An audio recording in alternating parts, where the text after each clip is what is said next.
Welcome to your journey. I'm your host, Chuck Lewis, and we got a special guest with us today. And Carl Hill, how you doing, man? What's going on? Hey, doing well, man. Thanks for having me, Chuck. No, well, thanks for coming on, man. Obviously, right now we're in this pandemic, dealing with COVID-19. It's a different way of living right now. How are you and your family adjusting to it? I mean, it's all about finding a routine and creating stability in a time of chaos, right? Like it's chaotic for everybody. And it's just, how you got to make the most of it. You can't get around it. Sometimes the quickest way past something is through it. So it's just sticking to a new routine and, keep telling yourself this is just temporary right now. No, I definitely agree. Trying to find that routine is key. Obviously, most of us go to an office to go to work and work our 9-to-5 jobs, and having to do that at home, especially now if you have a family and you have children. And so trying to find that routine is definitely key. I wanted to ask you this to kind of go along with what we're talking about with COVID-19. Will there be a new normal, or do you think we'll get back to normal? I don't think back to normal is going to happen. I just think everything is it's going to be new. I think people are just there's going to be another level of just being cognizant of, what you're doing and how that impacts others. For better or for worse, I think. But yeah, I think it's just all about, establishing what that new normal is in the new world moving forward. No, I definitely agree. I think it's just going to be a challenge just trying to adapt to when things start to open up. Obviously, some states are already doing it right now. And so once things start to open up a little bit more, it's just making those wise decisions with yourself of what you're going to do and what you're going to open right back up right away and what you're going to kind of hold off on and be smart. So we're going to get right into it, man. So you grew up in East Lansing, Michigan. Talk about what it was like growing up there as a kid. Yeah. So I always tell people East Lansing, right? When they say, where are you from? Right? From Michigan. Where in Michigan? I'm from here, East Lansing. But no, so actually I grew up in a town called Hazlet, which is east of East Lansing. So we border East Lansing, smaller town, not quite rural, still, suburban. And, we're probably 20 minutes from the state capitol. So, growing up, it was interesting because there might be one weekend where, we're in a tournament, soccer, basketball, baseball, whatever it is. We might be playing in the middle of nowhere in Michigan.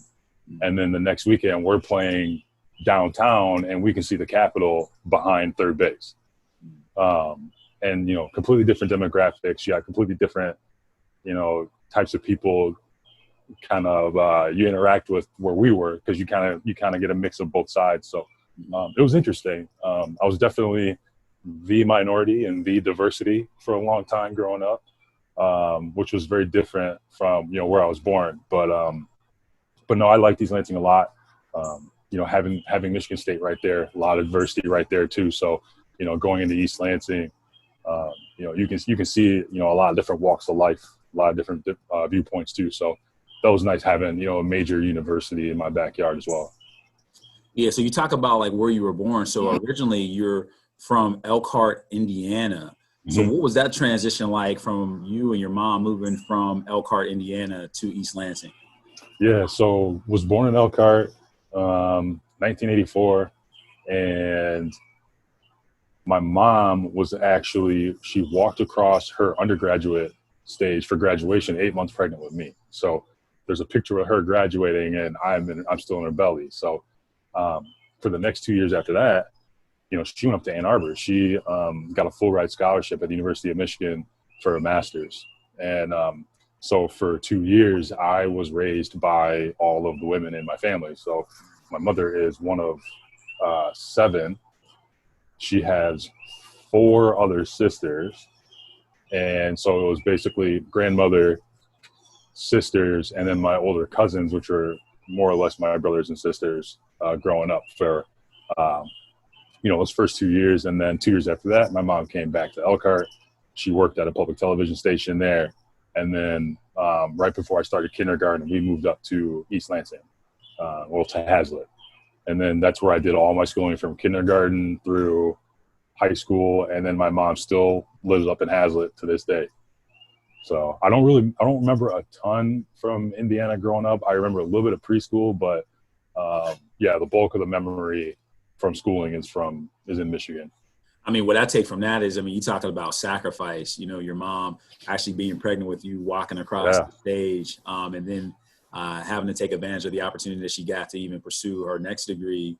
That sacrifice right there for the betterment. Well, and what's crazy too is that so she spent Monday through Friday in Ann Arbor, and then every Friday night she'd drive back down to Elkhart to spend the weekend with me, and she did that for 2 years.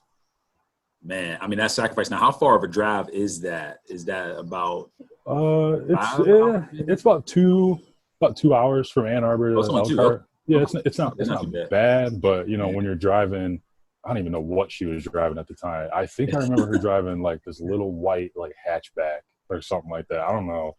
In the I mid don't even '80s, know. probably. Yeah, yeah. So she was making it work though. Yeah. No, that's good, man. That's a great story of sacrifice, and obviously that had a big impact on you. So let's talk a little bit more about yourself. So you've been an athlete pretty much your whole life. When did you start playing sports, and what sport did you start playing first? Man, my mom got me in right away. So it was just, so I'm sure you've picked up on it by now. It was just my mom and I Yeah. growing up. So right away, she's like, I got to get this kid busy. He's, from the time I was 2 years old, I could sit and watch an entire 48-minute NBA game, and not just like taped over, we're fast forwarding like commercials, Yeah. NBA on NBC, Ahmad Rashad, like that was me. I'm sitting on the couch. Yeah. Oh yeah, like I need all those games. Yeah. So she knew early on to get me into some stuff. So I started playing soccer first, and then playing basketball. And so I don't remember ever really playing t-ball. And I had asked my mom about that, and she told me, she goes, I wasn't gonna get you into t-ball. I was like, well, why wouldn't you get me into t-ball? She's like, you'd been bored with it. I was like, well, what about the pitching machine? She goes, no. She goes, I wasn't gonna do that to you. So my first baseball experience was live pitching. Wow. In like second grade. Second or third grade, something like that. So, yeah, so the first few years were soccer and basketball, and then baseball after that. So, a lot of people start out playing baseball as like one of their first sports. I know for myself, I was an athlete my whole life, played at the collegiate level, Division I level, playing at Akron. But my first love and my first sport was baseball. I wasn't as talented as you were as a young guy. I had to start out with t-ball first. Right. No, but I played all the way up from age 6 to 18. So I definitely kind of agree with you and got that in common with you as well on that. So let's talk a little bit more about high school. So you went to Hazlitt High School. What was your experience like there as a student and as an athlete? Yeah, so Hazlitt, I think as of at least a couple years ago, was ranked as one of the top 100 public school districts in the country. Wow. So my mom, very savvy lady, knew what she was doing early on. So, it was a very calculated move by her to have us settle in Hazlitt. So, it was a very good education. It was, by the time you get to high school, it's more or less a college prep type education. I did not take full advantage of a lot of that. I was smart enough to know exactly what to do to keep my teachers and my mother off of my back so that I could just go to practice and just be carefree and maybe play a little PlayStation on the weekends. I don't know. I get it. But as an athlete, they sort of treated you the same way. And what was funny is that I didn't really understand a lot of the advantages I had at my high school being a student and an athlete until I got to college. And, some of my teammates, like we would talk about our high schools and all that. So for example, we had so much space, just area in our town, even though we were basically right up next to East Lansing, but for whatever reason, we just had all this land in our district. So when I was in high school, we had 3 soccer teams. We had a freshman team, a JV team, and a varsity team. All 3 teams had their own practice field. Wow. So we had 4 fields in the district that were also separate from the football field, that were also separate from the infield of the track. So the football team had their own facility, track had their own facility, the soccer teams had their own facility and practice facility. Basketball, we had a practice gym with 2 full courts. Wow. After I graduated, they built a new pool and then created a facility for our gymnastics program in the old pool facility. So I was very fortunate with what I got. We had practice uniforms for basketball and soccer. So I thought everyone had it like that. To be honest with you, I didn't know any better. I was naive. So I was very fortunate. I had a lot of advantages that now I see that some of my other teammates, didn't have, and some of the students I work with now don't have. But also being the diversity was strange. It was the expectation that I was the starter. I was one of the better players, and if you fell short, people kind of looked at you like, I don't understand. Like you're the diversity on the team. You're the one that you give us the edge of the other schools. It was kind of that sort of feeling. But it was interesting. But my mom prepared me for it, and we would talk about it a lot, and she helped me out a lot with that. So. Yeah, I think having the resources available to you is always key. So with resources, you have an opportunity to do a lot. Like you talked about, whether it's extra fields or your own field, or just the resources to have enough uniforms or a practice uniform, or just the facility as a whole is huge. You talked about soccer. So in your sophomore year, you start to gain some success with athletics. In soccer, you actually went to the state championship as a sophomore. Talk about that experience. Yeah. So actually leading up to that, I had a knee injury in the preseason of that soccer year. So I was 15 years old. I was kind of hitting my stride physically. I'd hit a growth spurt between my freshman and sophomore year in high school. So I went from like 5'9" to 6 foot. It seemed like overnight, right? Wow. Come back to school, my coaches are freaking out. They're like, what in the world? Because I'm an only child, so they have no baseline of anything. So there's like, oh my God, like what is the limit for this kid? Yeah. So we end up in a preseason soccer tournament, and I end up with I partially dislocated my left knee. So I was out, I ended up being out 8 weeks. And at that time, I was kind of bouncing between the varsity and the JV. So I was potentially going to be on the varsity as a sophomore. Then the knee injury sets me back. I spend the year on JV as sort of, a rehab stint. And then by the time state playoffs rolls around, I get called up. We are in – so it's kind of funny how I ended up playing. So I was kind of like spot subbed for the first couple games of the districts. So in the second game, one of our players punched another player and got kicked out of the game. Now, is that a red card or a yellow card? I can't remember off the top of my head. Immediate, obvious, like the referee pulled out his red card, like, I have to give you this red card. So the kid's walking off. He knew he was going to get a red card. So then he's out the next game too. So then my coach says, hey, Carl, you're going to start at this position. He had shuffled some stuff around. So then we ended up winning, going to the regionals. I ended up starting in the regionals, and then after that, getting some more significant time. We ended up making it to the state semifinals, played Detroit Country Day, who ended up having – big time high school. Yeah, I mean, they had guys that I think 7 or 8 of the guys on that roster were Division I players, and we ended up losing 4-1. I mean, well, we were happy. I mean, it was just one of those – David versus Goliath, and we missed our shot. So, but no, that was a great experience. And, that experience gave me confidence in my abilities because, growing up, I didn't really have a ton of confidence. I didn't really have that killer instinct, but, having a little bit of success at a high level at a younger age helped build that in me a little more, even with a bad knee.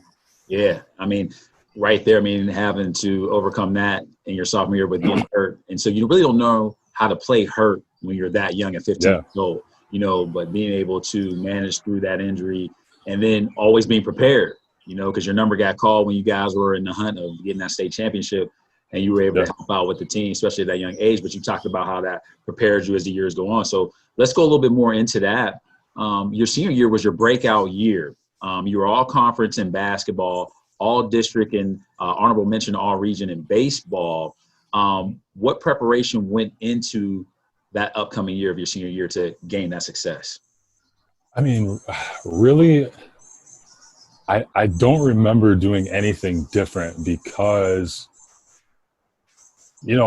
at home, my mom wasn't big into sports, right? So she was a big theater person when she grew up. So she didn't really understand the sports world.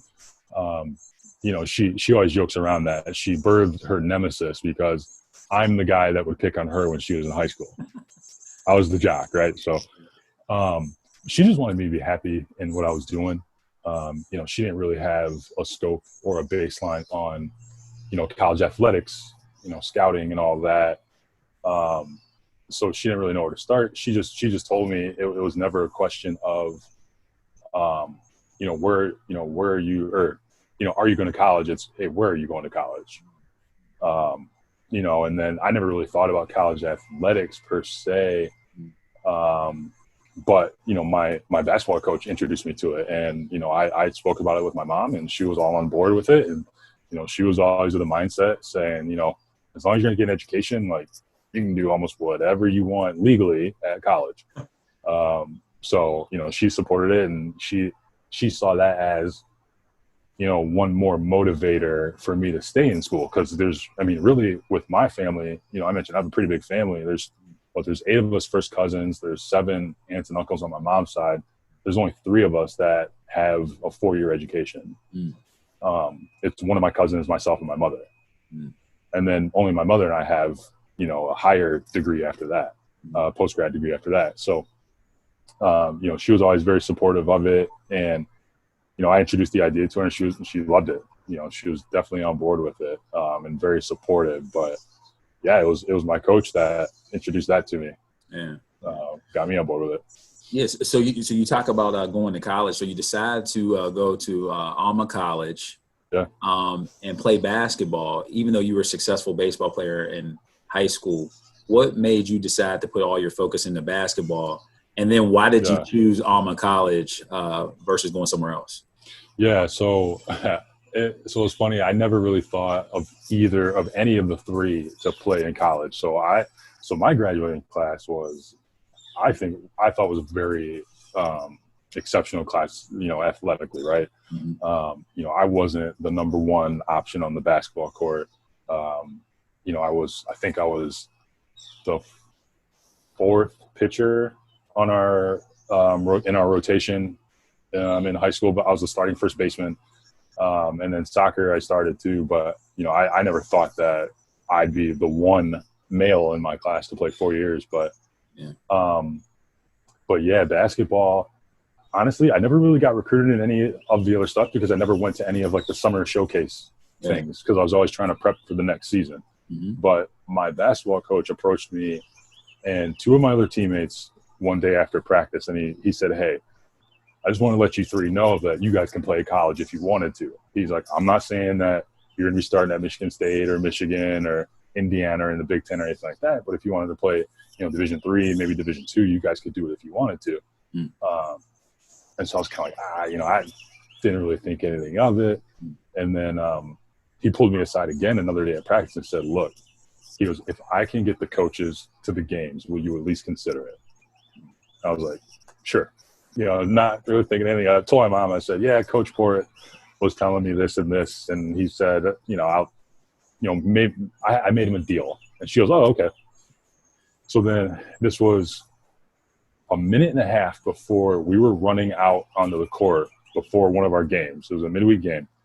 So my coach pulls me aside, pulls me out of the locker room, pulls me to the edge of the seats, and he points up in, first row. He goes, "You see those line of guys right there?"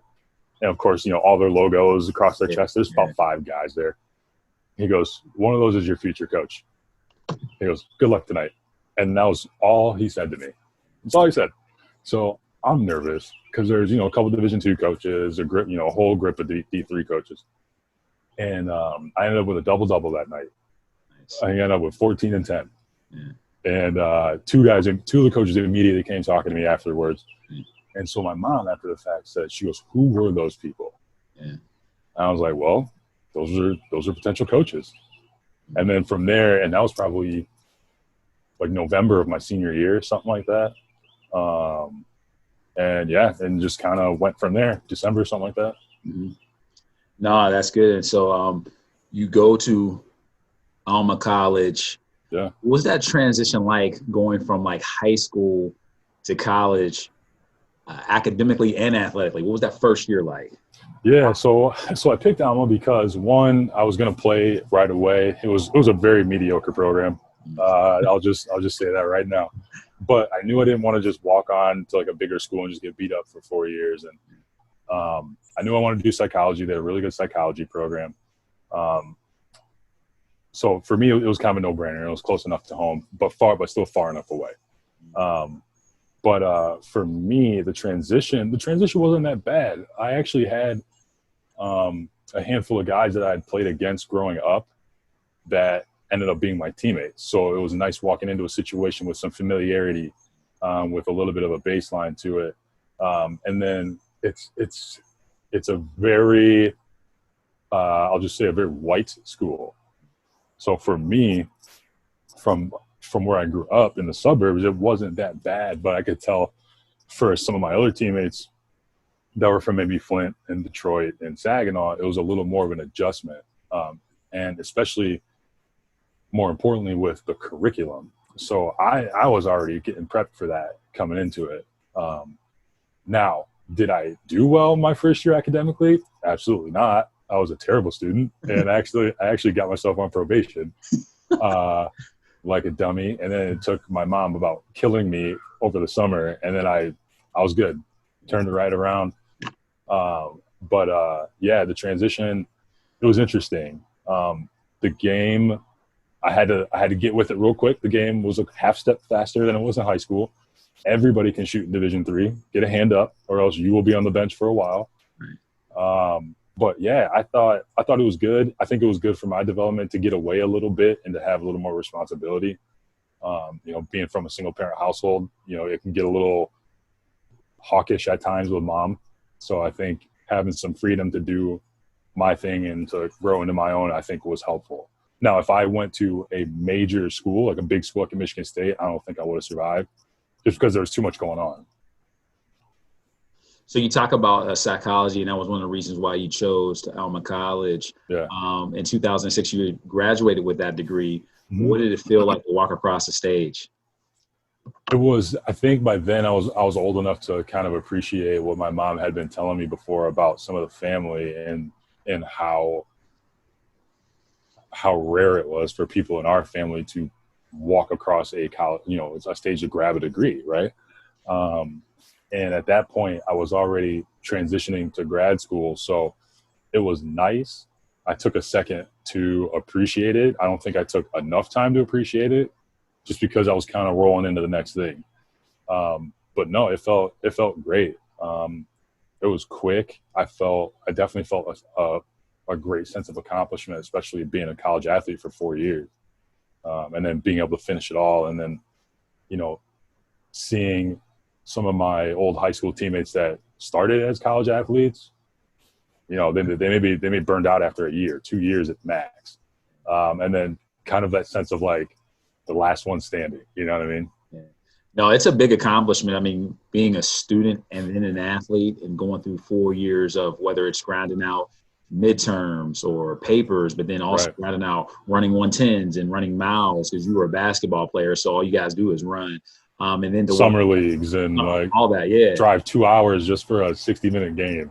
Yeah, I mean the whole grind of the whole experience, and then you also being a Division III player as well. It's a grind, man. I mean, you don't have the resources like a Michigan State or some of the other bigger programs in Division I. So that was a grind, and you were able to make it through. But you talked about thinking about the next step, and you didn't have that much time to reflect on you graduating. So you leave Alma College and you get an opportunity to do an internship at the University of Tennessee, working in their academic support services unit. And then also you went on to pursue your master's degree.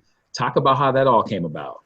Yeah. So it was interesting so my mom kept asking me, so you want to do the psychology degree, you're going to have to go to grad school, right? So at that point I'm like, man, I ain't doing no grad school. I'm tired of school. I did my 4 years. I'm out. And she's like, all right. She's like, I don't know where you're working with a psychology degree, a 4-year psychology degree. So So I was like, all right, fine. So I was like, all right, let's look at grad schools. And she, of course, very supportive of it. And so narrowed down my focus to Tennessee and Ball State, essentially, right? So two sports psychology programs. So the original plan was sports psychology, and then get a PsyD doctorate in clinical psychology, and then be able to work one-on-one with athletes transitioning from their athletic life to, I guess, normal civilian life.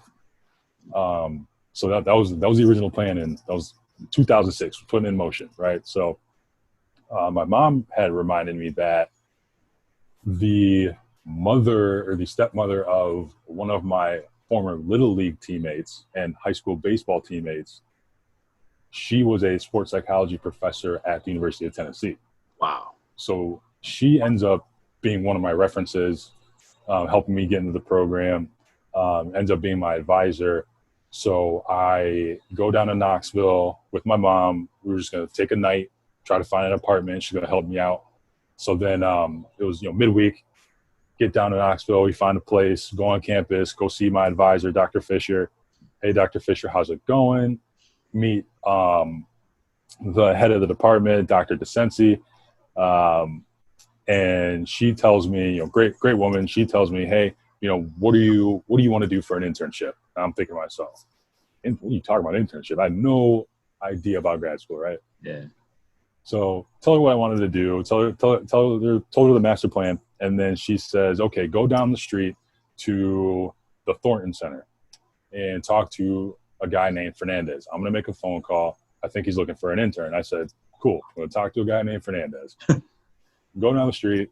I'm in basketball shorts, a T-shirt, walk in with my mom to the front desk. I said, I'm looking for a guy named Fernandez. Fernandez walks out. Great guy. Now he's a director doing big things, but comes out and starts chatting with me, says he has an internship spot open, works with the football program. He says, hey, when you get back home, send me your resume. We'll be talking. I said, cool. So go back home, send him my stuff. Says, hey, do you want the spot? 2 weeks later, do you want the spot? I said, yeah, let's do it. Had no idea what academic support really meant. Get down to Tennessee, and the first 10 minutes, this is just a funny story, the first 10 minutes of me in my internship, and if Fernandez ever hears this, he'll probably kill me for telling this story. But I walk into his office, say, hey, Fernandez, how's it going? He says, hey, Carl, how you doing? His phone rings. He goes, oh, I need to get this. Just can you step outside real quick? I said, no problem. He just starts unloading on somebody, just cussing somebody out. Yeah. Like, what do you mean we don't help you? We gave you scholarship money and we did da-da-da-da. So then one of my other supervisors, Dan Carlson, comes up and he says, so you're the new intern, huh? I say, yep. He goes, I promise you it's not like this all the time. But no, that was kind of my first moment with academic support and how it can be. But it was a great experience. I got to see the transition of an SEC legend in terms of a program turning from a legend over to sort of a new regime. Got to work with, some big names like Eric Berry and Arian Foster, Ramon Foster, just some great guys. Kept me on my toes for sure. I learned a lot from them. Definitely learned some tricks of the trade through Fernandez for sure. But yeah, I mean, that was probably the best experience I could have had, just being thrown into the fire of an SEC football program. Yeah, I mean, thrown into a big program like that where you get the chance to see it at that level, at the highest level in the SEC, you're dealing with top flight athletes. You're dealing with some athletes that are coming in their freshman year and know by their junior year they're going to be a first round draft pick, like you talked about a few of the guys that you worked with. But just to touch a little bit more into the psychology aspect and you getting your master's in that realm, what are some of the things you were able to actually take from while you were going to classes and apply it to working in academic support with the student athletes?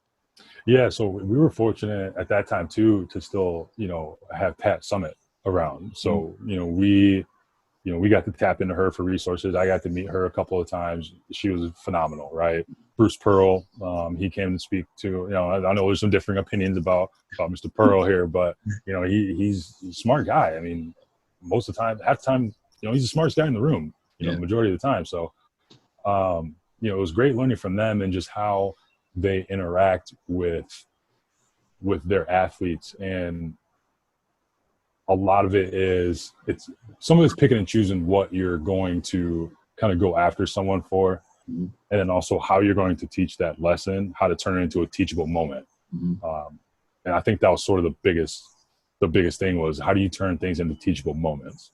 Yeah. You don't have to crack them every single time, but how can we learn from everything that we do? Yeah, no, that's huge. I think in every aspect of life, trying to, turn mistakes or adversity into teachable moments. You get a chance to complete your master's degree in psychology. And then from there, you get an opportunity to work with the ABA in the front office with the Knoxville Thunderbolts. How did that all come about? So I graduated Tennessee in 2008. My buddy, one of my roommates, was playing in the summer league in Knoxville, and it was a pro-am, and so you had to get drafted to it. We had assembled what I call the greatest intramural basketball team in the history of sports. So I was the point guard at one point. We had a lineup with me at 6'4" at point. Then we went 6'7", 6'8", 6'7", 6'10" for an intramural basketball team. We're all postgraduates. We all had played basketball before. One guy was a Russian who was friends with Andrei Kirilenko as a child. It was a wild crew. So John puts in a good word with me. We listened to the draft on the radio. I end up getting drafted in, I think, the final round. I was like the third to last pick. So I end up playing in this league. And I'll have to send you this news article. I hit a game winner to win the third place game. So end up getting interviewed by a reporter in Knoxville who was from a neighboring town of mine in Michigan. Wow. He recognized my undergrad, recognized my name, and interviewed me for the newspaper for hitting this game winner. So then I get a call from this guy who says, "Hey, my name is Chris. I own this business group. Me and my brother, we're actually from Michigan. We played at Olivet College. So Olivet College is in the same conference as my undergrad. So they're also Michigan guys. So basically, the long and the short of it, they bought the rights to an ABA team, wanted to start it in Knoxville. So they brought me on as a front office person, right? Did some event planning, tried to get some, sponsorships and all that. And then the 2008 economy collapse came. So that came, a lot of people, pulled money. I was not great at getting sponsorships. I'm not a sales guy. I just was not good at that. So they ended up buying the rights for a second team that they were going to try to put in Johnson City. Wow. So for that first year, that team was going to be on a probationary period. So then they asked me if I wanted to go to the coaching side. So I jumped at that. So ended up becoming, at a certain point, the head coach for the Tri-City Racers. So they weren't officially on the books in the ABA because we were in the probationary period. But yes, I was a 24-year-old head coach in the ABA for 6 months. And then the organization dissolved because it ran out of money. And then I kind of was floating around for a little bit. But it was a great experience and, kind of one of those once in a lifetime opportunities. And if it had worked out, who knows what would have happened. So. Yeah, no, for sure. I mean, when you think about like your first day down there in Knoxville, going over to the Thornton Center and then trying to get an opportunity to be an intern too. Right. Like your last days, you being a head coach of the ABA. Right. How crazy is that? Two Right. totally different sides of the spectrum. So you talk about things kind of crashing from a financial standpoint and everything that kind of happened during that time frame for everybody in America during that 2008 period. You end up going back to East Lansing. What led you to going back there, and then what did you start to get involved in as you started thinking about your career and where it was mentally? Just where are you at with things? Yeah, so after the ABA thing fell apart, I was kind of floating around in Knoxville trying to figure out the next move.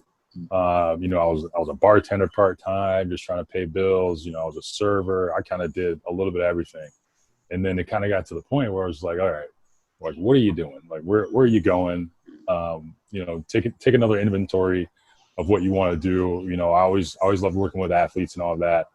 So, decided it was time to get back into, what I went to school for and what the original plan was after this, once in a lifetime opportunity fell apart. So I ended up moving back home, like most millennials did during that time. And then was coaching at my high school with my old varsity coach, who kind of got the ball rolling with college basketball in the first place. So, coached with him through that season, through that fall, part of that spring season. And, let me back up. So before going home that summer, before I ended up decided on leaving, I ended up getting an interview at the University of Akron. So ended up interviewing there, thought that was going to be, okay, here we go. Ended up following through. Didn't get the job. So I ended up moving home and then doing the coaching thing. And then February of 2010, I got on at Michigan State through a family friend. So I was a mentor. I knew this is what I wanted to do to get back into college athletics.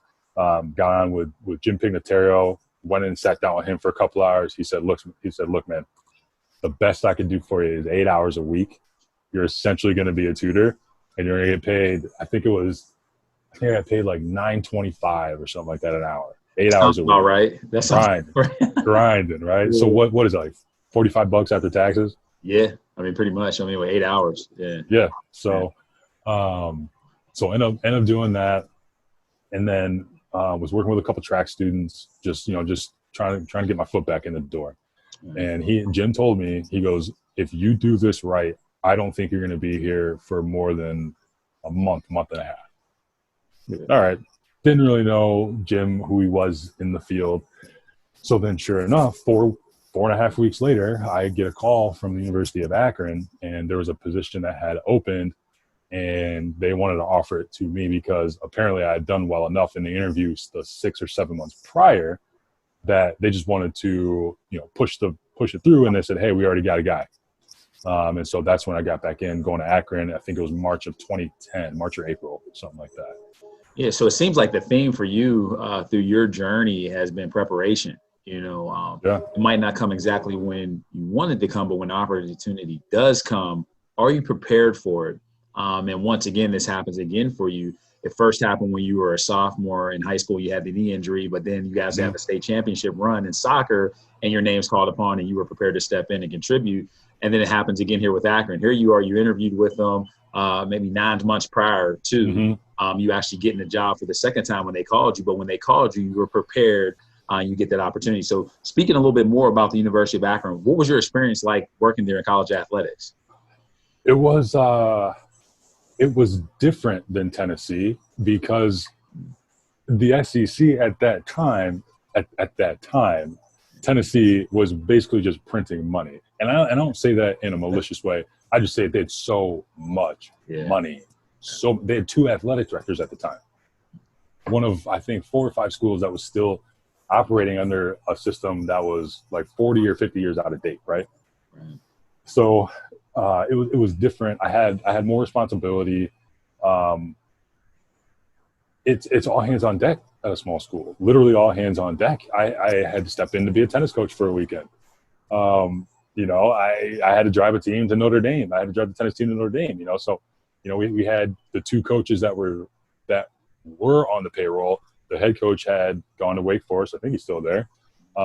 Good guy. And then the assistant coach was supposed to be in Los Angeles for that same weekend, but there were still 7 girls that needed to go to Notre Dame. Right. So, hey, Carl, can you drive the team to Notre Dame? Yeah, sure. now, at this time, though, you're an academic advisor working, I think, with maybe probably at least half of the sports there. Yeah. And so you're working in academic support. But like you talked about at a small school, from a resource standpoint, you might be asked to wear multiple hats. So talk about how you have to balance that at a smaller program versus being at a bigger program where you just have that one focus. Yeah, I mean, I think a lot of it is trying to figure out what the biggest boulders are and what your smallest rocks are, right? So also what things can you put on automation? What things do you need to build habits on checking on a regular basis? And what things need to be at the front of your mind at your fingertips at all times? I think in general, no matter what field you're in, if you're trying to advance, I think those can be some of the biggest obstacles for young professionals, and can be some of the biggest obstacles for older professionals to keep polishing or sharpening up. Always trying to be in the know, trying to be aware of the new trends and what's going on. I think can be challenging if you don't make it a common practice for yourself. So you spent 2 years at the University of Akron working in their academic support unit, and then you get an opportunity and a job offer at the University of Louisville. How did that all come about? And then how was that transition with you taking and accepting that job there? So it's crazy with the Louisville thing. So I was so when I was at Akron, I was sent to the National N4A conference, right? Sent to N4A, the lone wolf from Akron, representing, right? My first one. Yeah. I'm walking through. I probably looked like a lost puppy in that thing, right? You got all the big names in our field. They're walking around, networking, all that stuff. And there was a friend of mine from grad school that was a learning specialist at the time at Tennessee. And so, amongst talking to and meeting other people, I was talking to my friend Jessica and like, hey, how's it been at Tennessee? Great. How's it been at Akron? How you been? Da, da, da, da. We were talking outside of a conference room, and Marvin Mitchell from the University of Louisville just walks up to me. I had never met this guy before. I'm 6'4", 205, 210, depending on the day, right? Marv's 6'6". Who knows? Yeah. Who knows? I'm not trying to say anything on my man, right? Yeah. He's a big dude, right? Yeah. Very intimidating guy when he wants to be, and he knows that he is. Mm-hmm. So he just walks up and says, "Hey, what's your name?" I said, "Hey, yeah, I'm Carl. What's your name?" And so that we just started rapping for a minute, and he goes, "Hey, here's my card. We have a position open at football. Would you be potentially interested?" I said, "Sure." Again, let's just roll with it. What's this guy talking about? So that Monday, or I think it was like that Tuesday, I get back to the office. I get a phone call like 9:30 in the morning, and I forgot about meeting Marv, and it was a Louisville number. I'm like, "Hello." Hey, Carl Hill, this is Marvin Mitchell from University of Louisville. How you doing? He's real smooth like that, just real smooth cat. And so we're just chit chatting, and he just asked me, "Hey, are you still interested?" "Yeah, interested. Here's the process. We're gonna give you a phone interview. If you do well with that, we're gonna bring you on campus, and then after that, maybe we bring you, maybe we don't." Cool. So went through the phone interview process, ended up bringing me to campus. And then they ended up offering me the position. So Marv originally offered me the exact salary that I was getting at Akron. So I told him, I was like, let me think about this. Cause at the time I wasn't like, it was my time to leave Akron at that. It was my time to go. Right. Yeah. So I was looking for another opportunity, a place to grow. And, so I called my mom and she goes, "Well, if you ask for more money and you don't get it, would you be okay staying at Akron?" I said, "I think I would be in the short term." She goes, "All right, well, yeah, all you can do is ask." So I asked for more money, and I was very nervous about it. And so Marv was doing Marv, playing hardball, came back with more than I had originally asked for. So at that point, it was a no-brainer. So I made the jump. Yeah. So what would you say was the biggest difference, you being at a smaller mid-major program and then going to a Power 5 program who at that time were successful in football and basketball? Yeah. The biggest transition for you? So football was sort of getting back on its feet. They were trending in the right direction. And I was sharing the workload with another group of people. So the amount of students that I had was far fewer, but the amount of information that you need to know about all those students is much greater. Yeah. the phrase "I don't know" gets eliminated from your vocabulary very fast in an environment like that. If the first time, I think it was my first meeting, Charlie Strong looked at me, asked me a question, and I said, "I don't know." And I will never forget the look he shot me and then shot my supervisor, and he just let it go. It was the first meeting, he let it go. But I felt it. I felt it. Yeah. And then my supervisor, Justin, pulled me aside. He goes, "Yeah, you can't say that anymore." Yeah. Hey, loud and clear. So after that, it's sink or swim, with programs like that. And I think the people that survive recognize that very fast, because what the amount of stuff that they have riding on their decision making and all of the stuff around it, they're gonna want to know that you're helping them out in terms of keeping that going. So it's a lot of, not in a bad way, but it's a lot of like, hey man, like you helped me out, like I'm gonna help you out. Like we got to do this together because this is a very tough situation that we're all in. Yeah. Now, so you talk about Charlie Strong. What was it like working under his leadership?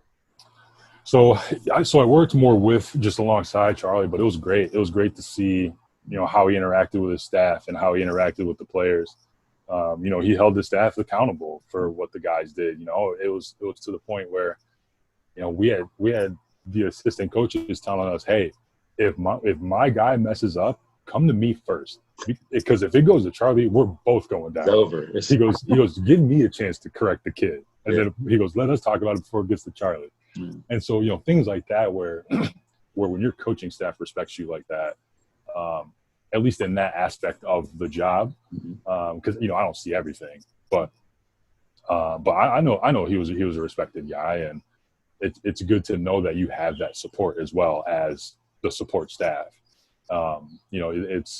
It's nice walking in the office and having the confidence to know if one of my guys messes up, I have enforcement, with that. Oh, that's good. One of the things that you talked about, one of your reasons for taking the job at Louisville was growth. So after a few years there at Louisville as an academic counselor working with the football program, you get promoted to assistant director. And so how did that feel to accomplish that and get that promotion after being there for a few years? It was awesome. It was very nerve-wracking too. So at the time, I was at Louisville, I think, for the exact 6 years that they were dominating the NCAA and just about everything, right? So, in my 2 years of football, by the end of it, I thought I was kind of ready to run my own teams, right? Because I'd kind of done it at Akron before, with some students that had, were a little better academically, top to bottom, a little more responsible, just because they don't have as many resources, so they know inherently that they have to do more for themselves. So it was a good transition. Baseball, I knew it was a good baseball program. Again, I was a little naive going into it. I didn't realize it was a top 5 baseball program. So the counselor that had him before, she had left to go to law school. She just shifted careers. It was the best decision for her. She left on her own, and then it just kind of all fell into place that I would take baseball. So, it was, again, I got to see another great leader with Dan McDonnell and that coaching staff. Chris Lamonis, those guys they were great. Kyle Cheeseborough, those Lamonis and Cheese are now at Mississippi State as head coaches now with that baseball staff. So, being around them, getting to see, how they interact with the guys, how they hold them accountable helped me out. So I would steal a little bit of, some of the things that Charlie would do and some of the things that Coach Mack would do and sort of integrate that into what I do and to build a little consistency within the programs to one, help the academics and one, help them on the field as well. So you start working with the Louisville baseball program, national contenders every year, competing for that national championship. Every year. So in working with them, you get a chance to go to Omaha. All right. Yeah. Talk about what that experience was like for you, getting able to travel with the Louisville program to go there. Yeah, it was awesome. It was a great experience being able to be in their environment, being able to mix up with the guys. I know they appreciate it. I try not to talk about academics as much as possible, just because, what they're doing at that moment. One, we're done with the semester. Two, there's a time and place for everything, right? But it was great to be able to share that with the guys, to be able to integrate some of the academics into it, to be able to watch them do what they love, and to be in the middle of that and to share that with them and to build those memories with them. I still speak to some of those guys to this day. Yeah, it was definitely one of those once in a lifetime opportunities. And what's funny is I should have gone to Omaha twice with that program. The first time they went was my first year with the team, and I was actually a groomsman in my best friend's wedding in Minneapolis. So I ended up not being able to go. And so I told the coaching staff, I said, you guys have to go back so that I can go with you. So, and so then they went back, and that was actually my last year at Louisville, funny enough. So now, I mean, some of the experiences you get a chance to have with your students, number one, you're working with them on the academic side for them to be able to achieve their academic endeavors, and especially at a high level, being at that level they were at the College World Series is huge. But let's transition. You talked a little bit about Marvin Mitchell and how he was the main reason why you got to Louisville. You worked at Louisville for 6 years. What was it like working under his leadership? It was, I enjoyed it. I mean, honestly, he's the type of guy. I mean, one of the first talks we had was, look, I hire people for a reason. So I shouldn't have to be talking to you all the time about how to do your job. He goes, we're going to have meetings. We're going to sit down just to kind of take inventories and all that stuff. But he goes, if I have to tell you how to do your job, there's going to be a problem. So he was very much of the mindset of, you know, he was pretty democratic with certain things, but he would also, I thought he knew when to step in and make the decision for the group. He also gave some space. You know, he gave me the space to sort of do things in the fashion or the style that I saw fit. So it was basically like, all right, we're at point A. We're trying to get to point B. All right, Carl, what pathway are you going to take to get there? As long as you get to point B, I don't care. Yeah. Like what the middle looks like. Basically, just get to point B. That's it. I don't care how the sausage is made. Just bring it to the table. Yeah. So which was nice. So, you know, doing that, I got to head our faculty guest coach program. He let me come up with different ideas and pitch them to him. And a lot of the time it was like, great, man, go for it. Sounds good. And then, so yeah, but if there was something that he saw needed improvement, he was not shy about letting you know. Yeah. And then also giving you the space to debate about it. But the understanding was he would get to a certain point where he just got tired of debating, and he would just say, look, all right, fine, do it your way, but just know if it goes wrong, you're doing it my way next time. Cool. No, and I think that's huge because it's direct, and you know where he's coming from. You know, you don't have to look for where he's coming from. He's going to be direct with you and tell you, but he's going to give you room to kind of work it out and let you build on the programs that you're working with as well. For sure. So you had a great career at Louisville, but then you decided to take your career to the next level and become the Associate Director of Academic Services at Maryland. How was that transition coming from Louisville, Kentucky to the DMV area, just as a whole, not even just from a job standpoint, but just as a whole? Well, it was interesting because at this point now, you know, my current fiance, you know, there's a second person in the picture now. So that's a variable. But I think it was in some respects easier because I kind of knew what to expect. I knew how the negotiation process was going to work with the salary. I knew how to calculate the fair salary for myself, how to negotiate that, how to find a place to live on a short amount of time, how to get the rental car and get the movers and all that stuff. So the little stuff wasn't as big of a stressor to me, but I think talking my fiance off the ledge half the time because she had never really flipped a move that quick. That was just another variable, for better or for worse. You know, not saying it's better or worse one way or the other, but yeah, I mean, I'd be lying if I said it wasn't stressful. Yeah, of course it's stressful. But yeah, as a whole, it's just different. I walked out of my office on a Friday and walked into a new office in a new conference at a new school on a Tuesday, that following Tuesday. Wow. With a whole new curriculum, whole new system, whole new everything, whole new brand on my chest. Yeah. So at that time, Louisville was Adidas, so you went from Adidas to now Under Armour working at Yep. Miracle. Got to flip the wardrobe. Yeah. All the stuff you had to get rid of, or Yep. you can't work during work hours. So Right. no, I think that's huge. I mean, and I think it's a theme with your journey is just being prepared Mm-hmm. when the opportunity comes. You don't know when it's going to come, or when it does come, you only have a week to decide, and then you got to pick up and move. And so preparation, it seems to be the theme for your life, and you've always been prepared when those opportunities come, so you can walk right in them and do well. So now you're going from being an assistant director to an associate director, and now you're more in a leadership role. What is your leadership style? I'm more democratic. I like bringing a lot of people into the fold, right? So, for example, if you come out of a timeout and you want to run flex offense, right? The other team just came out of a timeout too, right? They may be preparing for the flex offense. You may try to run it and it doesn't work because they're jumping the passing lanes or doing whatever. So it might be at, a dead ball, free throw, you get a quick huddle together. Hey, what do you see out there? Hey, what are you seeing? Hey, what should we switch to? You need all hands on deck. You got to see this situation from a lot of different angles to be able to get the best potential outcome. So, I think a lot of it's democratic, but at the same time, there might be something where it's like, okay, we don't have a dead ball. We're in the middle of the play. This is what I see.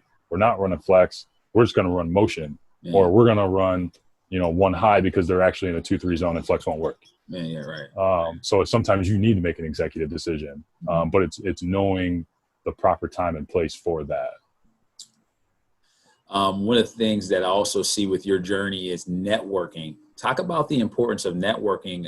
As you can see through your journey, a lot of your opportunities came from the networking that you did, whether it was at a conference and you meet Marvin Mitchell, or whether it was just the networking that you had over the years and it being able to connect you to certain jobs that you've got. So talk about the importance of networking, and then how do you go about networking? Yeah, networking, it's definitely important. It's how you get stuff done. Networking from like telling your buddy, hey, I got a barber, to, hey, this is the best grocery store, or hey, call this guy to get the best tee time at the golf course. It's really anything you do. I don't think it's very hard to do, but I also think it's even easier to mess up, right? So I'm gonna tell you a quick story on the worst ways to conduct yourself when it comes to this stuff, because for me, you never know who you're gonna meet.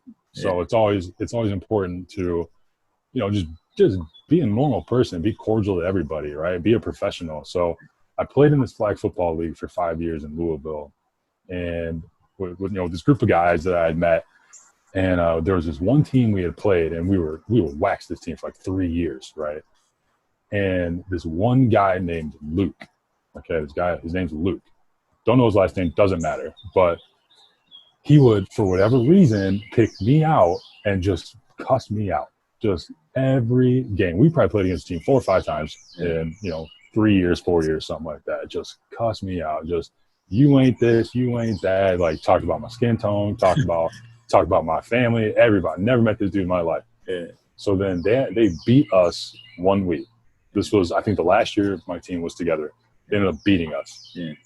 And so this was like midsummer, something like that. I just got back from Omaha. And so this guy, he's almost picked fights with our team over the year. Like, this is how combative this one guy is. Just, I don't want anything to do with this guy. So he comes jogging across the field after the game, and I look at my teammates like, what is about to happen? Like, this guy beat us. Like, what is he trying to do now? So he comes over and he's like, hey, man, like, how's it going? Like, what, didn't see you last week. I was like, yeah, I missed. I'm looking at my buddy like, what is happening? This is by far the nicest guy I'd ever been. I've never seen this guy, right? So he asked me, hey, I meant to ask you, what do you do for a living? And I was like, what? He goes, yeah, I saw you on ESPN last week during the College World Series. I go, oh, okay. I said, so I told him, I was like, yeah, I'm the academic counselor for the team, and I work for the university, and So then he goes in talking about, oh yeah, man, well, I went to, this school, and, I had an internship with academic support, and, I really wanted to do, something that I was really passionate about. Right now I'm a manager at a Sherwin-Williams, and, I've been trying to figure out how to break back into college athletics, and, do you have any suggestions for me? And I could tell like where he was kind of going with it. And so the only answer I gave him, I was like, man, I suggest you call the people back at your old school, see what they got for you. Yeah. And I just walked away. I was like, man, I'm not dealing with that. I'm not. Man, you've been cussing me out for 3 years. You didn't know anything about me, and now you're trying to get on. So I say that only because at that moment, I was actually looking for someone to help oversee my nighttime study hall 4 nights a week for my baseball program. Yeah. And he would have been the perfect person to do it because of his background, what he wanted to do. Yeah. He's a former athlete. But the fact that he was such a complete jerk to everybody, to me and everybody around him, just no shot. Absolutely no shot. His character came into play, and you're like, you might have a little bit of experience, but based on what I've seen from you, just how you conduct yourself normal everyday life, that's not going to work, particularly when you're talking about a program like Louisville, one of those big-time programs. Not going to happen. Yeah. You just can't have any random person come in there that doesn't have the right character. So that's a great story right there. Yep. Yeah. So over the years, you've worked in academic support. You've been an athlete, but you developed a huge passion in something else, the sport of golf. You are a big-time golf player. You consistently work on your game whenever you can, if the weather permits. Where did this passion come from? Honestly, I got tired of popping my hamstrings playing flag football. And rolling ankles playing these Sunday night basketball leagues. And it's just, and it's one of those things where it's also a networking thing, and it's something where, for me, you never can master the game of golf. You can play it until you're a million years old.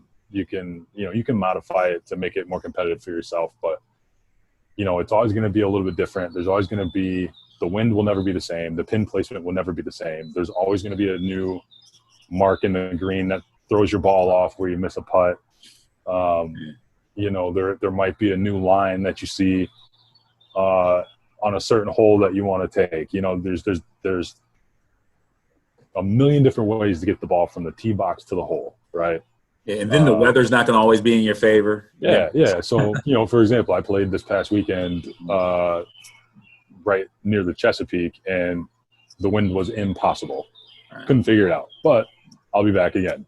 Right. So, but yeah, love golf. I love working on my game and, seeing the improvements, and, you take that athletic mentality that you never really lose, and you just try to channel it into something else, or else you just end up going crazy. Yeah. I mean, and just how you explain golf, it's a lot like life. You never know what's going to come at you as far as the weather. You don't know how the particular course is going to be that you're playing at, but you got to be able to adjust. You got to take the shot. You got to be able to take the shot at some point. That's it. Good. Now we're going to transition into our next segment called Top 5. So I'm going to give you some subject areas, and you give me your top 5 in that area. So the first question I have is, who are your top 5 rappers of all time? Oh man, my personal top 5, I would say, so Kendrick Lamar, Jay-Z, Nas. I love Andre 3000. Okay. And my 5th, it's either Tupac or Biggie. It just kind of depends on the day. I can rotate between the two. Okay. Those are all Hall of Famers in the hip hop industry. Yep. Whether it's rapping or even business, all those guys have been successful. So you're a basketball guy. You played basketball at the college level. Give me your top 5 NBA players of all time. Man, so this one's probably a little easier. So for me, my favorite player is Pippen, just because of what he. Yeah. Well, him and I were kind of built a little similar. Real gangly, could kind of guard all 5 positions if we had to. Yeah. David Robinson, loved watching him. Jordan, Kobe, and LeBron. Okay. All right. All those, again, top 50 at least NBA players, but a couple of those guys are in your top 10. Kobe, LeBron, and Jordan. Oh yeah. So for you, give me the top 5 places you've ever visited or vacationed. Yeah. So for me, so I actually was lucky enough to go to Europe for a class trip Wow. after my junior year in college. So so they're all on that trip for the most part. So London, Munich, Vienna, Berlin, and then last year was able to go to Sedona, Arizona. So Sedona's awesome. It's a gorgeous place. Yeah. Yeah, beautiful. Great. No, those are all nice places. And so for the last question of the top 5, give me your top 5 movies of all time. Man, this was hard. Well, I mean, Friday, Yeah. Classic. classic Friday. Love the movie American Psycho. Okay. That one's kind of funny. Christian Bale, Yeah. Happy Gilmore, Happy. with the All golf right. beat. The Infinity War Endgame. I kind of consider that one. The Marvel Infinity War and Endgame movies, and then The Big Short, because I'm a big like money guy. Right. The financial world is interesting to me, and I thought that was well done. No, those are all classic movies and favorites for yourself. Well, we're at the end of the show right now, and number one, I just want to thank you for coming on to the show. Truly appreciate you coming on and sharing your journey with us. Number one, I think when you talk about a journey, there's a lot of ups and there's a lot of downs, and I appreciate you sharing the stories all through your journey, because it gives you a platform to tell your story and from your perspective. So many times we focus so much just on the A-list actors or celebrities or movie stars or athletes, but there's everyday people like yourself doing amazing work, impacting a lot of lives and doing a lot of amazing things, and have an amazing story where people can learn from. And that's 99% of the population is everyday people. That 1% of population are individuals that a lot of us might not ever reach. But someone like yourself, someone can live your American dream, okay?